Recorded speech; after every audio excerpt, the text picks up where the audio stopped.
চট্টগ্রামে জমে উঠেছে বৈশাখী মেলা।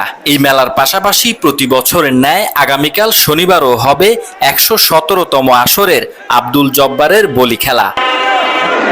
এবার দেশের বিভিন্ন জেলার ১২০ জন বলি অংশ নেবেন প্রতিযোগিতায়। এই বলি খেলাকে কেন্দ্র করে লালদিঘির চতুর্পাশে প্রায় ২ কিলোমিটার জায়গা জুড়ে বসেছে ২ দিন ব্যাপী বৈশাখী মেলা। দেশের দূর দূরান্ত থেকে আগত দোকানিরা বসেছেন নানা পণ্যের পসরা সাজিয়ে। কি নেই দোকানগুলোতে?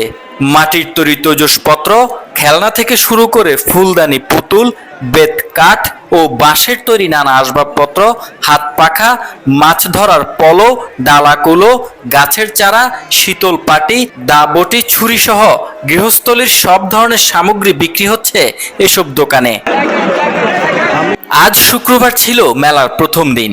ছুটির দিন হওয়ায় নামে মানুষের ঢল।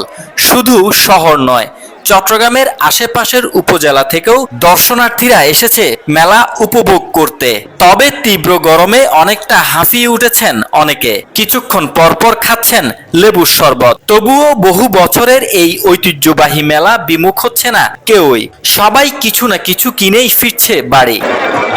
৩ দিন ব্যাপী মেলা হওয়ার কথা থাকলেও এসএসসি পরীক্ষা চলার কারণে ২৬ এপ্রিল রবিবার ভোরে শেষ করতে হবে মেলা। পুলিশের পক্ষ থেকে ওয়াচ টাওয়ার স্থাপন সহ অপ্রীতিকর ঘটনা এড়াতে নেওয়া হয়েছে সব ধরনের ব্যবস্থা।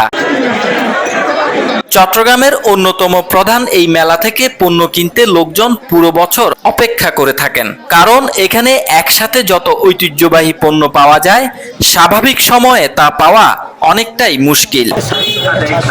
জানা গেছে, ব্রিটিশ বিরোধী আন্দোলনে যুব সমাজকে সংগঠিত করতে ১৯০৯ সালে চট্টগ্রামের বক্সিরহাট এলাকার স্থানীয় আব্দুল জব্বার সওদাগর নগরীর লালদিঘি মাঠে আয়োজন করেন কুস্তি প্রতিযোগিতা, যা সময়ের পরিক্রমায় জব্বারের বলি খেলা নামে পরিচিত হয়ে ওঠে।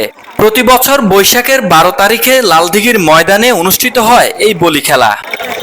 ডেস্ক রিপোর্ট, ইউনিক খবর, চট্টগ্রাম।